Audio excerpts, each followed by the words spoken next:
بسم اللہ الرحمن الرحیم۔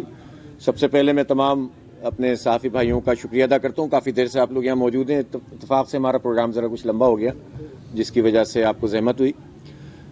اس وقت جو ملک کی صورتحال ہے وہ سب آپ کے سامنے ہے، اور آپ اس بات کو سمجھتے ہیں کہ اس وقت عوام کی جو پوزیشن ہے وہ اچھی نہیں ہے۔ مہنگائی حکومت کتنے بھی دعوے کرے لیکن کنٹرول میں نہیں آئی ہے۔ یعنی اگر مقابلہ صرف اس بات کا ہوتا ہے کہ پچھلے سال کے اس مہینے میں اگر 20% مہنگائی بڑھی تھی تو اس سال کے اس مہینے میں 18% بڑھی ہے، تو اس کا مطلب ہے 18% مہنگائی ہوئی ہے، 2% کم نہیں ہوئی ہے۔ لیکن یہ اعداد و شمار اس طرح سے بیان کرتے ہیں جس کے نتیجے میں ایک طرح سے ایک دھوکہ دینے والی بات ہوتی ہے۔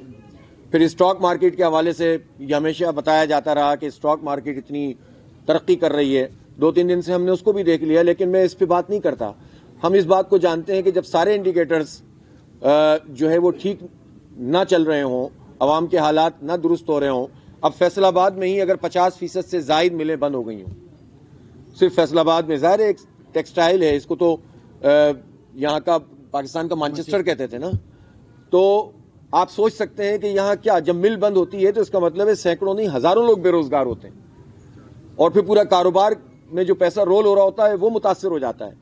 کراچی جہاں سب سے بڑی جو ہے وہ صنعتی ہب ہے، اس کے حالات آپ کے سامنے، لاہور کے آپ کے سامنے، سب جگہ آپ دیکھ لیں انڈسٹریل ایریاز پر، اس میں بنیادی سہولتیں میسر نہیں ہیں۔ بجلی کے نرخ جب تک کنٹرول نہیں ہوں گے، بجلی کی قیمت جب تک کم نہیں ہوگی، نہ انڈسٹری چل سکتی ہے، نہ عام آدمی جو ہے وہ پریشانی سے نکل سکتا ہے۔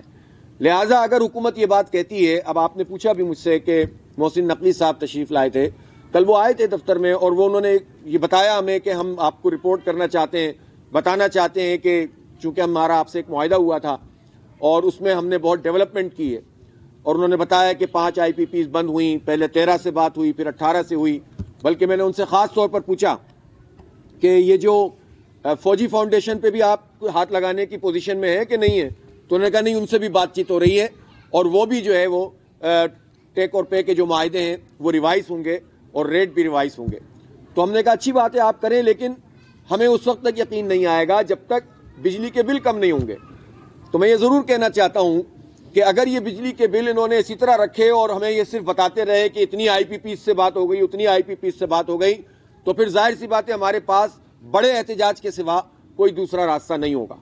میں یہ ضرور کہنا چاہتا ہوں کہ ہم 1-2 مہینے مزید دیکھ رہے ہیں، چونکہ ان کی طرف سے بہت زیادہ چیزیں آئی ہیں سامنے کہ یہ بھی ہو سکتا ہے، یہ بھی کر رہے ہیں، یہ بھی کر رہے ہیں، اور عوام کو ہم کہتے ہیں کہ وہ تیار رہیں ایک بڑی کال کے لیے، اس لیے کہ مجھے ایسا لگتا ہے کہ ہماری حکومت جو ہے وہ بغیر اس کے بات مانتی نہیں ہے۔ اور یہ بات بھی سمجھ لینی چاہیے کہ جماعت اسلامی جب کسی احتجاج کو منظم کرتی ہے تو پھر اس کو اس طرح سے روکا نہیں جا سکتا۔ ہم نے بہت تعاون کیا تھا پچھلی مرتبہ، اور ہم نے حالات کو نہیں بگاڑا تھا، انہوں نے ہمارا راستہ روکا تھا، ہم نے ایک جگہ پر آ کر دھرنا شروع کیا تھا، پھر انہوں نے جو یقین دہانیاں کروائیں ہم نے کہا کہ ٹھیک ہے ہم مانیٹر کریں گے اور چلیں گے آگے۔ انہوں نے کچھ جزوی طور پر 14 روپے پنجاب میں صرف کم کیے، لیکن اس سے بات نہیں بنتی۔ پورے پاکستان میں ٹیرف کم ہونا چاہیے۔ جب تک بجلی کی قیمت کم نہیں ہوگی، گیس کی قیمت کم نہیں ہوگی، تنخواہ دار لوگ جو ٹیکس ادا کر رہے ہیں اس کا ریٹ اور سلیب ریوائز نہیں ہوگا، جب تک پیٹرول کی لیوی ختم نہیں ہوگی، اور جب تک حکمرانوں کی عیاشیاں اور مراد ختم نہیں ہوں گی، جب تک آپ کیسے کہہ سکتے ہیں کہ ملک آگے بڑھ رہا ہے اور ترقی کر رہا ہے؟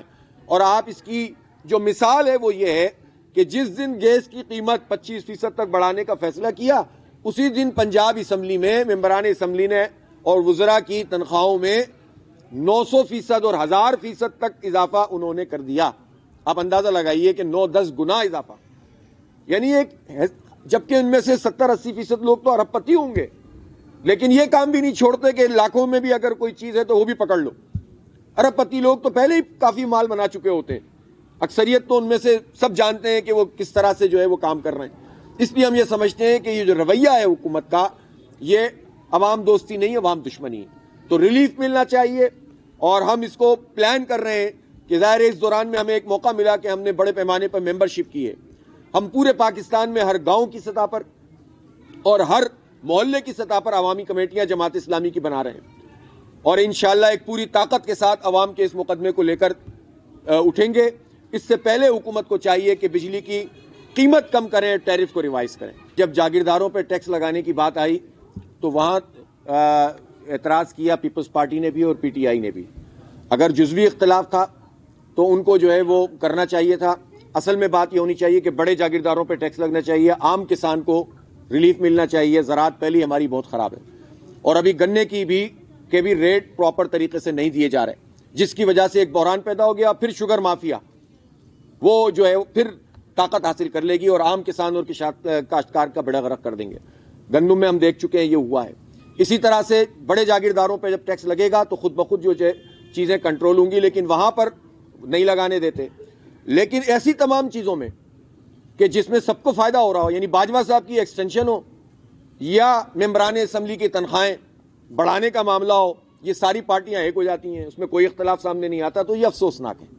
اسی لیے ہم کہتے ہیں کہ ایک پورا کنسورشیم ہے جو تمام جماعتوں میں موجود ہوتا ہے, اور وہ سب اپنے ایک دوسرے کے مفادات کا تحفظ کرتے ہیں اور عوام کے خلاف جو چیزیں ہوتی ہیں اس میں ایک دوسرے کو سپورٹ کرتے ہیں.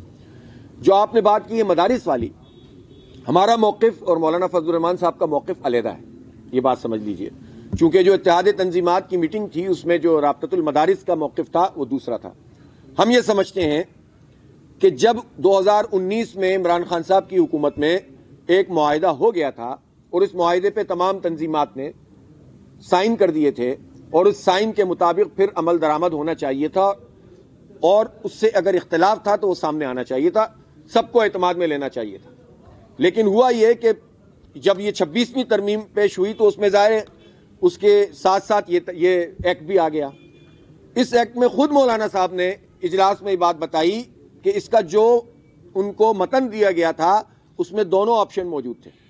ایک آپشن یہ تھا کہ آپ تعلیم کے ساتھ رجسٹر کرا سکتے ہیں, اور دوسرا آپشن یہ تھا کہ آپ سوسائٹی ایکٹ کے تحت رجسٹر کرا سکتے ہیں. لیکن جو بعد میں یہ پیش کیا گیا اس میں صرف جو ہے وہ سوسائٹی ایکٹ والا تھا. تو اس کا مطلب یہ ہے کہ مولانا تو اس پہ تیار ہو چکے تھے. پہلی بات یہ ہے کہ مولانا مفتی منیب الرحمان صاحب, مولانا تقی عثمانی صاحب اور یہ چاروں پانچوں وفاق, یہ سارے کے سارے ایگریڈ تھے ڈائریکٹوریٹ آف ایجوکیشن کے ساتھ رجسٹر ہونے پر. تو وہ کون سے عوامل تھے جس کی وجہ سے رائے تبدیل ہوئی؟ تو مولانا کو چاہیے تھا کہ تمام لوگوں کو اعتماد میں لیتے. اب اس کے بعد تو بورڈ بھی 15 ہو گئے, وہ 15 لوگوں کو اعتماد میں لیتے, لیکن انہوں نے از خود ہی یہ کام شروع کر دیا.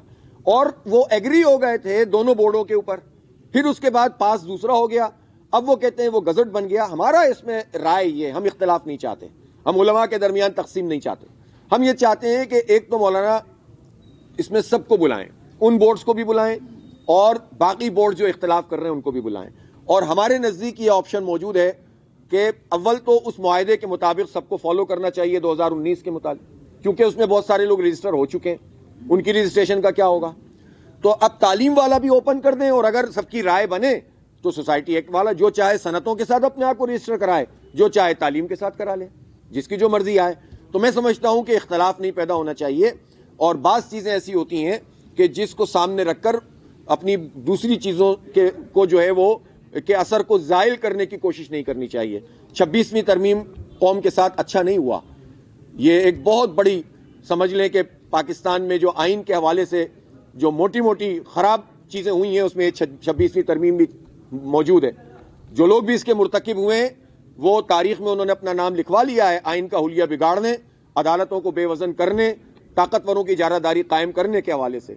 تو اس معاملے کو علیحدہ رکھا جائے اور کسی دوسرے مدارس کے معاملے کے پیچھے چھپنے کی کوشش نہ کی جائے. آپ انشاءاللہ اللہ نے چاہا تو ہم آپ کے, ابھی ظاہر سردی ہے نا, یہ دسمبر جنوری, اس میں بھی بل بہت بڑے بڑے آ رہے ہیں, لیکن آپ تیاری کریں سب لوگ, اور کیمرہ مین تو بہت زبردست طریقے سے تیاری کریں. انشاءاللہ آپ کو اچھے اچھے شارٹس دیکھنے کو ملیں گے, اور بہت بڑے پیمانے پر ہم تحریک چلائیں گے پورے پاکستان, اور اللہ نے چاہا تو یہ ان سے کم کروائیں گے. کوئی بھی پرائم منسٹر اپنی مدت پوری نہیں کرتا. جب یہ رجیم چینج ہو رہی تھی پچھلی مرتبہ تو ہم نے تو اس پر بہت واضح بات کی تھی, یہ نہیں ہونی چاہیے, اور جو لوگ یہ کام کر رہے تھے انہیں پھر بعد میں بھگتنا بھی پڑتا ہے. لیکن مسئلہ یہ ہے کہ جینون منتخب وزیر اعظم نے تو اپنا جو ہے وہ مدت شروع ہی نہیں کی ہے. آپ کے خیال میں پاکستان میں اس وقت کوئی جینون وزیر اعظم ہے؟ فارم 47 کی پوری اسمبلی ہے تقریباً, یہ 70% تک لوگ تو وہی والے ہیں. تو پہلے سب سے پہلا سوال یہ ہے کہ جن کو لوگوں نے ووٹ ڈالا تھا وہ تو اسمبلی میں نہیں بیٹھے ہوئے, جن کو نہیں ڈالا تھا ان کو بٹھا دیا گیا ہے. تو پہلا سوال تو یہ ہے کہ وہ کتنے جینون ہیں. آج ایک جوڈیشل کمیشن بنائیں, سارے فارم 45 منگوانا شروع کریں, ایک ایک کر کے فیصلہ کریں تو ماشاءاللہ سبھی رخصت ہو جائیں گے. تو یہ بھی تو المیہ ہے نا, لوگ غلط طریقے سے. اب نواز شریف صاحب ہیں, اب 3 مرتبہ وزیر اعظم رہے, ان کو یہ شکایت تھی کہ انہیں کیوں نکالا, لیکن اس مرتبہ 70,000 اضافی ووٹ انہوں نے ڈلوائے RO کے ذریعے سے. وہ ہار گئے تھے بری طرح, 50,000 ووٹ بھی نہیں تھے, 1,20,000 کتنے کر دیے تھے, ماشاءاللہ جتنے چاہتے کر دیتے, اور اس کو انہوں نے قبول کیا. اب شعر پڑھتے پھر رہے ہیں, غالب کبھی یاد آ رہا ہے انہیں, کبھی میر درد یاد آ رہا ہے, میر تقی میر یاد آ رہا ہے, اب وہ شعر پڑھ رہے ہیں. ارے بھائی, آپ نے ایک جعلی طریقے سے اپنی ممبرشپ قبول کی, ناجائز طریقے سے آپ ممبر بن گئے, اب اشعار پڑھ رہے ہیں, اپنی دکھ کا اظہار. بھائی وزیر اعظم, بیٹی وزیر اعلیٰ, 5 گھی میں سر کڑائی میں اشعار پڑھ رہے ہیں, تو بھائی یہ نہ کریں اور تسلیم کریں کہ آپ نے جعلی مینڈیٹ کو قبول کیا. جو بھی ملک مخالف پروپیگنڈے میں ملوث ہے, جس سے بھی تعلق ہو, PTI سے ہو, نون لیگ سے ہو, کسی سے بھی ہو, وہ قابل معافی نہیں ہے. سیدھی بات ہے. ملک پاکستان جو ہے نا, یہ کسی جغرافیے کا نام نہیں, یہ عقیدے نظریے کا نام ہے. لاکھوں لوگوں کی قربانی کے نتیجے میں حاصل ہوا ہے. ہماری کسی بھی عمل کے نتیجے میں اس ملک کو نقصان ہوتا ہے, ہم سب کا نقصان ہے, ہمارے نظریے کا نقصان ہے. ہمیں شکایت اداروں سے ہو سکتی ہے, عدلیہ سے ہو سکتی ہے, حکومت سے ہو سکتی ہے, تو ہمیں اپنے اندر یہ صلاحیت پیدا کرنی چاہیے کہ عوامی رائے کے ذریعے سے ہم اپنے مقاصد کو حاصل کریں. لیکن یہ کسی کو اجازت نہیں دی جا سکتی کہ پاکستان کے مفاد کے خلاف کسی پروپیگنڈے کا کوئی بھی فرد جو ہے وہ حصہ بنے. یہ تو قابل قبول ہو ہی نہیں سکتا. جب انہوں نے جس وقت بلدیاتی انتخاب میں کراچی میں جماعت اسلامی کا میئر نہیں بننے دیا تھا نا, تو بلاول کا جو جہاز ٹیک آف ہونے جا رہا تھا نا, وہ وہیں کریش ہو گیا تھا. وہ وزیر اعظم اب نہیں بن سکتا. ٹھیک ہے سر.